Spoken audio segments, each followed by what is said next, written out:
Assalamualaikum warahmatullahi wabarakatuh. Bismillahirrahmanirrahim. Bertemu lagi dengan saya Ratu Kencono di channel Ratu Kencono. Jangan lupa subscribe, share, komen, dan like. Semoga Anda semua mendapatkan rahmat dan hidayah Allah Subhanahu wa taala. Baiklah. Kisah 4 mazhab, kita memasuki mazhab yang ketiga, yaitu kisah Imam Syafi'i.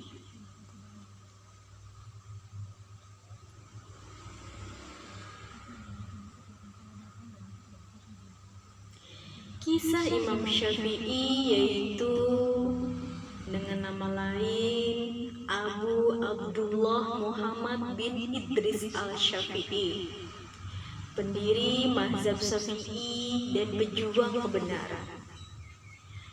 Abu Abdullah Muhammad bin Idris al-Syafi'i atau Muhammad bin Idris al-Syafi'i, bahasa Arabnya Muhammad bin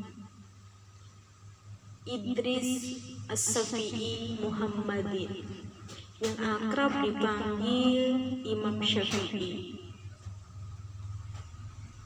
Ashkelon, Gaza, Palestina, 150 Hijriah, 767 Masehi. Futsat, Mesir, 204 Hijriah, 819 Masehi, adalah seorang mufti besar Sunni Islam dan juga pendiri mazhab Syafi'i. Imam Syafi'i juga tergolong kerabat dari Rasulullah. Ia termasuk dalam Bani Muttalib, yaitu keturunan dari Al-Muttalib, saudara dari Hashim yang merupakan kakek Muhammad. Saat usia 20 tahun, Imam Syafi'i pergi ke Madinah untuk berguru kepada ulama besar saat itu, Imam Malik. 2 tahun kemudian, ia juga pergi ke Irak untuk berguru kepada murid-murid Imam Hanafi di sana. Imam Syafi'i mempunyai 2 dasar berbeda untuk mazhab Syafi'i. Yang pertama namanya qaulun qadim dan qaulun jadid. 1. Kelahiran. Idris bin Abbas menyertai istrinya dalam sebuah perjalanan yang cukup jauh, yaitu menuju kampung Gaza, Palestina, di mana saat itu umat Islam sedang berperang membela negeri Islam di kota Asqalan. Pada saat itu Fatimah al-Asdiqiyah sedang mengandung Idris bin Abbas. Gembira dengan hal ini, lalu ia berkata, jika engkau melahirkan seorang putra, maka akan kunamakan Muhammad, dan akan aku panggil dengan nama salah seorang kakeknya, yaitu Syafi'i bin Asy-Sya'ib.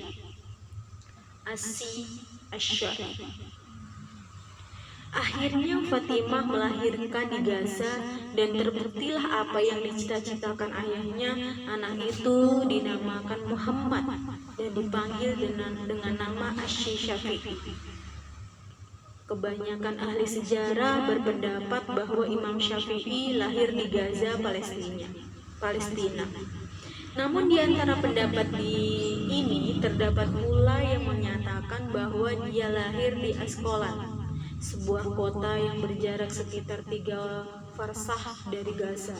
Menurut para ahli sejarah pula, Imam Syafi'i lahir pada tahun 150 Hijriah, yang mana pada tahun ini wafat pula seorang ulama besar Sunni yang bernama Imam Abu Hanifah.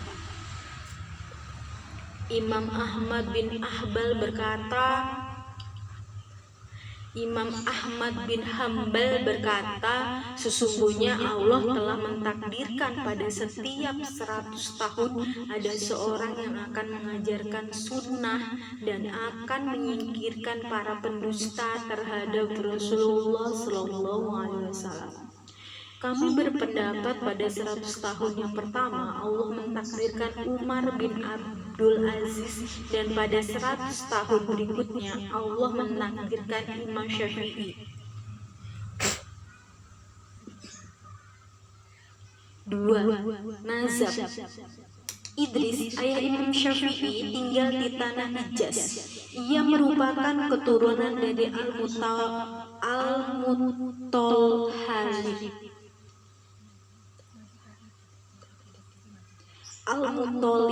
Ia merupakan keturunan dari Al-Muttalib. Jadi dia termasuk ke dalam Bani Muttalib.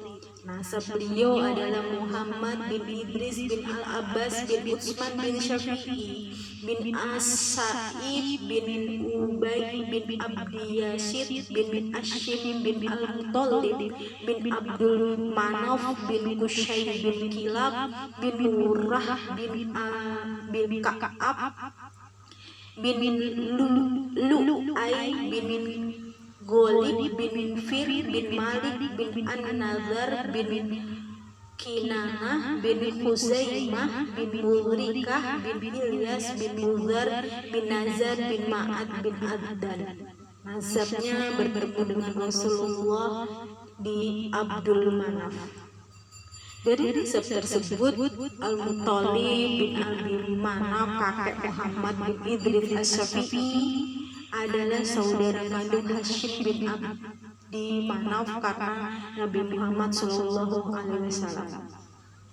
Kemudian yang saudara kandung Abdul Muttalib bin Hashim, kakek Nabi Muhammad SAW, bernama Syafi'i, dinikahi oleh Ubaid bin Abdi Yasid sehingga melahirkan anak bernama As-Sa'id, ayahnya Syafi'i. Kepada Syafi'i bin As-Sa'id radhiyallahu anhu, inilah bayi yatim tersebut dinasabkan nasibnya sehingga terkenal dengan nama Muhammad bin Idris Asy-Syafi'i. Al-Muttalib. Dengan demikian nasab yatim ini sangat dekat dengan Nabi Muhammad SAW. Bahkan karena Hashim bin Abdul Manaf yang kemudian melahirkan Bani Hashim adalah saudara kandung dengan Muttalib bin Abdul Manaf yang melahirkan Bani Muttalib, maka Rasulullah bersabda, hanyalah kami, yakni Bani Hashim, dengan mereka, yakni Bani Muttalib, berasal dari satu nasab. Sambil beliau menyilang-nyilangkan jari jemari kedua tangan beliau. Hadis Abu Nuaim Al-Hasyafani dalam wilayahnya juz 9 halaman 65 sampai 66. 3. Masa belajar. Setelah ayah Imam Syafi'i meninggal dan 2 tahun kelahirannya, sang ibu membawanya ke Mekah, tanah air nenek moyang. Ia tumbuh besar di sana dalam keadaan yatim. Sejak kecil Syafi'i cepat menghafal syair, pandai bahasa Arab dan sastra, sampai-sampai Al-Asama berkata, syai'un tasbih, syair-syair Bani Hushail dari seorang pemuda dari Quraisy yang disebut Muhammad bin Idris. Imam Syafi'i adalah imam bahasa Arab. 4. Belajar di Mekah. Di Mekah, Imam Syafi'i berguru fikih kepada mufti di sana Muslim bin Khalid Az-Zanji, sehingga ia mengizinkan memberi fatwa ketika masih berusia 15 tahun. Demi ia merasakan manisnya ilmu, maka dengan taufik Allah dan hidayahnya, dia mulai senang mempelajari fikih. Setelah menjadi tokoh dalam bahasa Arab dan syairnya, remaja yatim ini belajar fikih dari para ulama fikih yang ada di Mekah, seperti Muslim bin Khalid Az-Zanji yang waktu itu berkedudukan sebagai mufti Mekah.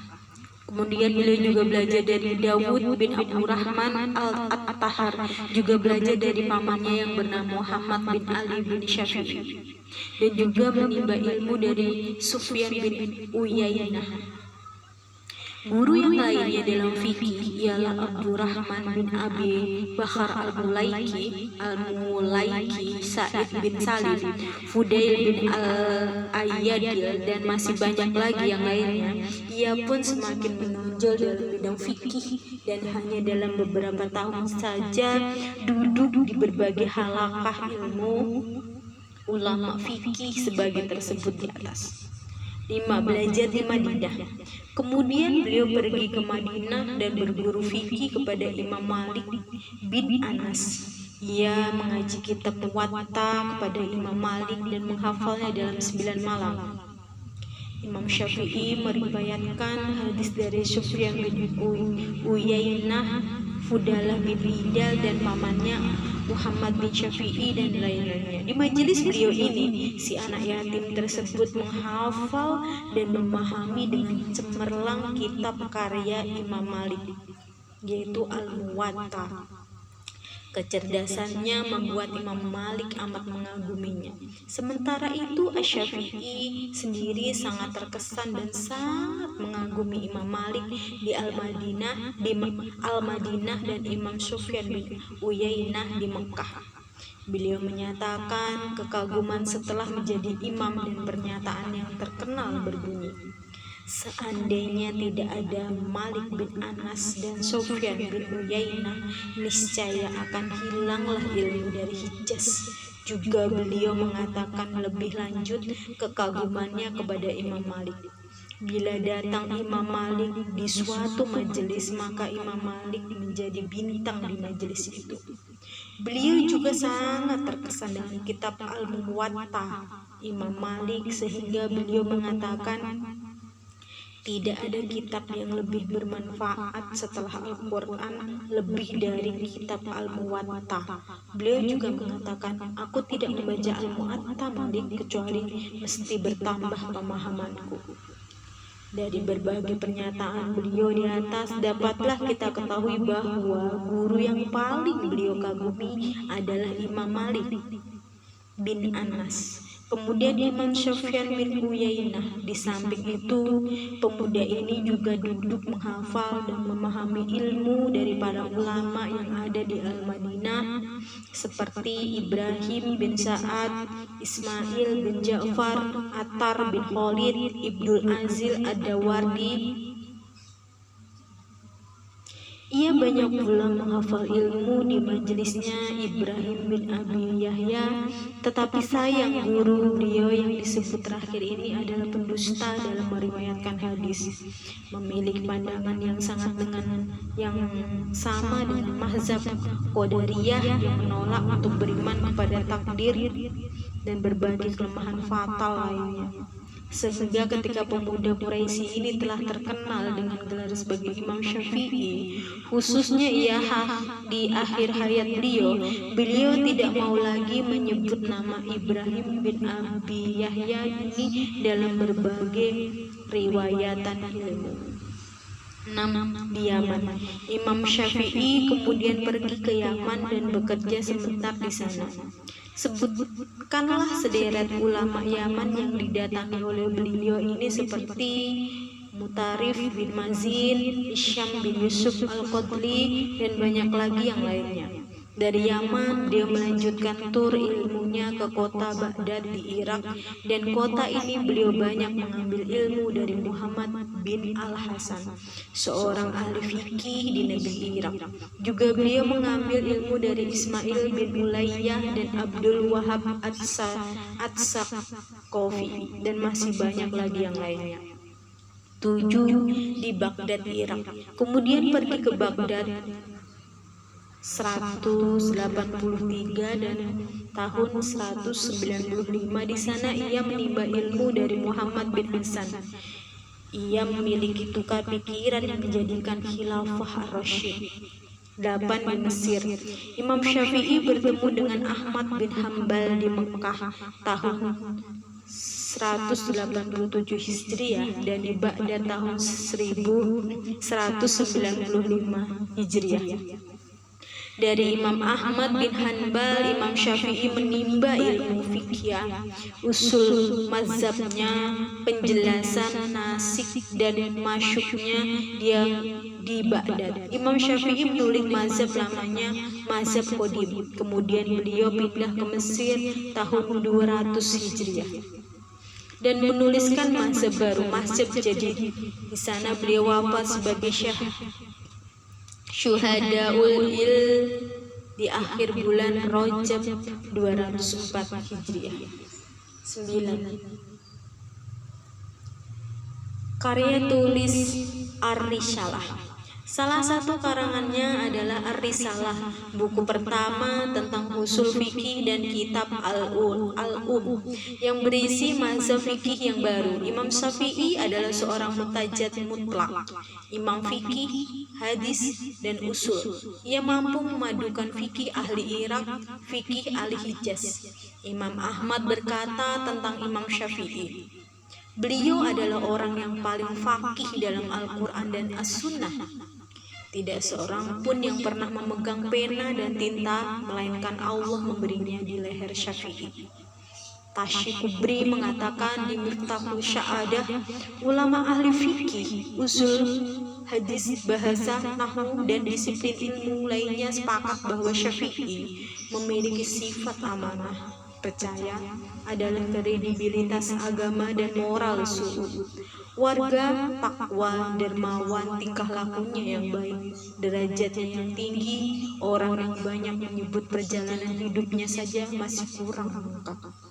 10. Mazhab Syafi'i. Dasar mazhabnya Al-Quran, Sunnah, Ijma', Qiyas. Beliau juga tidak mengambil istiqsah, menganggap baik suatu masalah. Sebagai dasar mazhabnya menolak masalah mursalah, perbuatan penduduk Madinah. Imam Syafi'i mengatakan, barang siapa yang melakukan istihsan, maka ia telah menciptakan syariat. Penduduk Baghdad mengatakan Imam Syafi'i adalah Nasrul Sunnah, pembela sunnah. Muhammad bin Daud berkata, pada masa Imam Syafi'i tidak pernah terdengar sedikit pun beliau membicarakan hawa, tidak juga nisbatkan kepadanya dan tidak dikenal darinya. Bahkan beliau benci kepada ahli kalam dan ahli bid'ah. Beliau membicarakan tentang ahli bid'ah seorang tokoh Jamiyah, Ibrahim bin Ulayyah, seorang Ibrahim bin Ulayyah sesat. Imam Syafi'i juga mengatakan, menurutku hukum ahli kalam dipukul dengan pelepah pohon kurma dan ditarik dengan unta lalu ditarik keliling kampung seraya diteriaki, ini balasan orang yang meninggalkan kitab dan sunnah dan beralih kepada ilmu kalam. Imam Syafi'i termasuk imam ahli sunnah wal jamaah. Beliau jauh dari pemahaman asyariah dan maturidiyah yang menyimpang dari akidah, khususnya dalam masalah akidah yang berkaitan dengan asma dan sifat Allah Subhanahu wa ta'ala. Beliau tidak menyerupakan nama dan sifat Allah dengan nama dan sifat makhluk, juga tidak menyepadankan, tidak menghilangkan, dan juga tidak mentakbilkannya. Tapi beliau mengatakan dalam masalah ini bahwa Allah memiliki nama dan sifat sebagaimana yang tercantum dalam Al-Quran dan sebagaimana dikabarkan oleh Rasulullah SAW kepada umatnya. Tidak boleh bagi seorang pun untuk menolaknya karena Al-Quran telah turun dengannya nama dan sifat Allah. Dan juga telah ada riwayat yang sahih tentang hal itu. Jika ada yang menyelisihi demikian setelah tegaknya hujjah padanya, maka ia kafir. Adapun jika belum tegak hujjah, maka dia dimaafkan dengan bodohnya. Karena ilmu tentang asma dan sifat Allah tidak dapat digapai dengan akal, teori, dan pikiran. Kami menetapkan sifat-sifat Allah dan kami meniadakan penyerupaan daripadanya sebagaimana Allah meniadakan dari dirinya. Allah berfirman, Beliau mewariskan kepada generasi berikutnya sebagaimana yang diwariskan oleh para nabi, yakni ilmu yang bermanfaat. Ilmu beliau banyak diriwayatkan oleh para murid-muridnya dan tersimpan rapi dalam berbagai disiplin ilmu. Bahkan beliau pelopor dalam menulis di bidang ilmu usul fikih dengan karya yang monumental Risalah, dan dalam bidang fikih beliau menulis kitab Al-Um yang dikenal oleh semua orang, awamnya dan alimnya. Juga beliau menulis kitab Jamu'ul Ilmi. Beliau mempunyai banyak murid yang umumnya menjadi tokoh dan pembesar ulama dan imam umat Islam. Yang paling menonjol adalah satu, Ahmad bin Hambal, ahli hadis dan sekaligus juga ahli fikih. Kesalahan pengutipan, tangkrep tidak sah, referensi tanpa isi harus memiliki nama dan imam ahlu sunnah dengan kesepakatan kaum muslim. 2. Al-Hasim bin Muhammad Az-Zafarani. 3. Ishaq bin Rahawai. 4. Harmalah bin Yahya. 5. Sulaiman bin Dawud Al-Hashimi.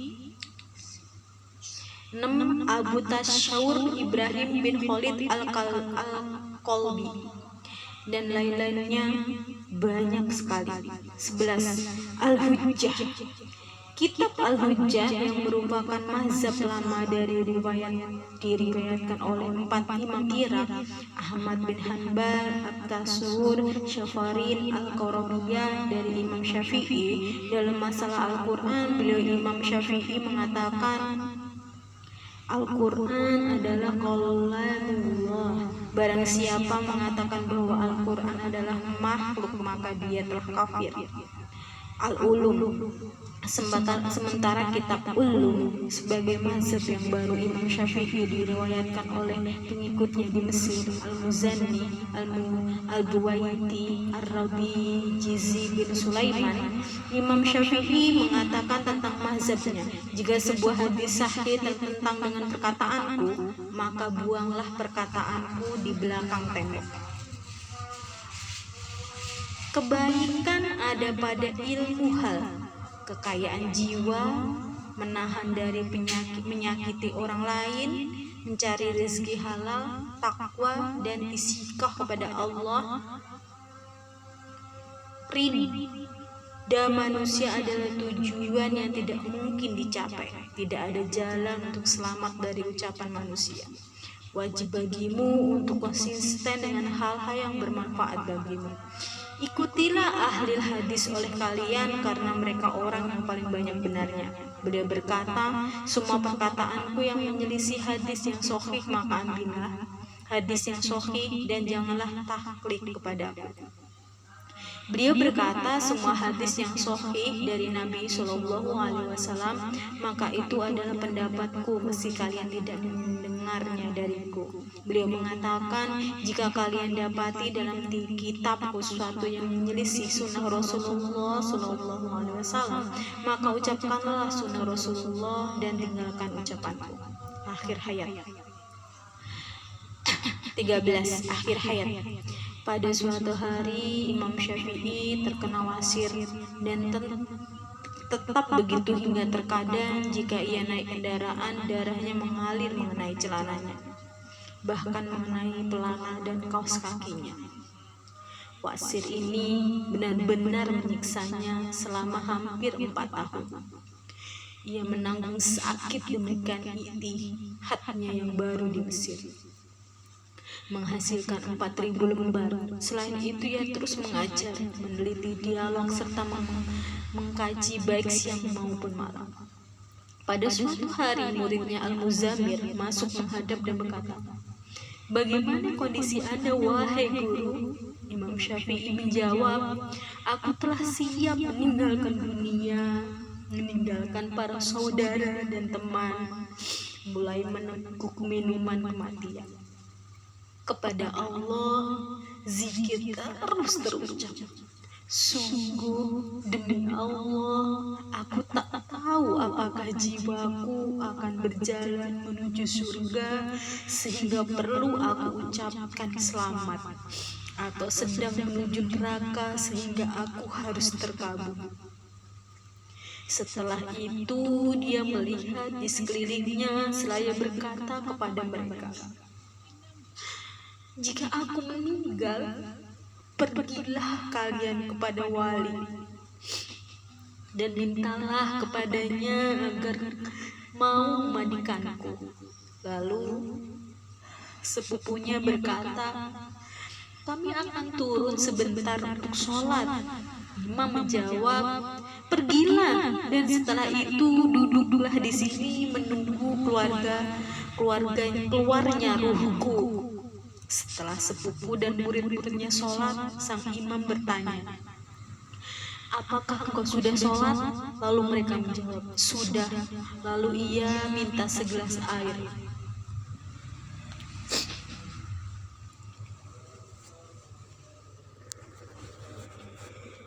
Pada saat itu sedang musim dingin, mereka berkata, "Biar kami campur dengan air hangat." Ia berkata, "Jangan, sebaiknya dengan air syafarjal." Setelah itu ia wafat. Imam Syafi'i wafat pada malam Jumat menjelang subuh pada hari terakhir bulan Rajab tahun 204 Hijriah atau tahun 809 Miladiyah pada usia 52 tahun. Tidak lama setelah kabar kematiannya tersebar di Mesir hingga kesedihan dan duka melanda seluruh warga. Mereka semua keluar dari rumah ingin membawa jenazah di atas pundak. Karena dahsyat kesedihan yang menimpa mereka, tidak ada perkataan yang terucap saat itu selain permohonan rahmat dan ridho yang telah pergi. Sejumlah ulama pergi menemui wali Mesir yaitu Muhammad bin Asyuri bin Al-Hakam, memintanya datang ke rumah duka untuk memandikan imam sesuai dengan wasiatnya. Ia berkata kepada mereka, "Apakah imam meninggalkan hutang?" "Benar," jawab mereka serempak. Lalu wali Mesir memerintahkan untuk melunasi hutang-hutang imam seluruhnya. Setelah itu wali Mesir memandikan jasad sang imam. Jenazah Imam Syafi'i diangkat dari rumahnya melewati jalan Al-Fusah dan pasarnya hingga sampai ke daerah Darbi Ashiba. Sekarang jalan Syidah Nafisah dan Syaidah Nafisah minta untuk memasukkan jenazah imam ke rumahnya. Setelah jenazah dimasukkan, beliau turun ke halaman rumah, kemudian sholat jenazah dan berkata, "Semoga Allah merahmati Asy-Syafi'i. Sesungguhnya ia benar-benar berwudu dengan baik." Jenazah kemudian dibawa sampai ke tanah anak-anak Ibnu Abdi Al-Hakam. Di sanalah ia dikuburkan, yang kemudian terkenal dengan turbah Asy-Syafi'i sampai hari ini, dan di sana pula dibangun sebuah masjid yang diberi nama Masjid Asy-Syafi'i. Penduduk Mesir terus-menerus menziarahi makam sang imam sampai 40 hari 40 malam. Setiap penziarah tak mudah dapat sampai ke makamnya karena banyaknya penziarah. Imam Syafi'i adalah salah satu imam yang saya sangat kagumi. Semoga Imam Syafi'i mendapatkan tempat yang sangat indah di sisi Allah Subhanahu wa taala dan Rasulullah sallallahu alaihi wasallam. Saya sangat sedih mendengar kisah dia dari awal sampai akhir. Saya hanya bisa mendoakan semoga Imam Syafi'i mendapatkan rahmat dan hidayahnya. Selanjutnya saya akan membacakan tentang kisah imam yang nomor 4, nomor 3, Imam Hambali. Waalaikumsalam warahmatullahi wabarakatuh.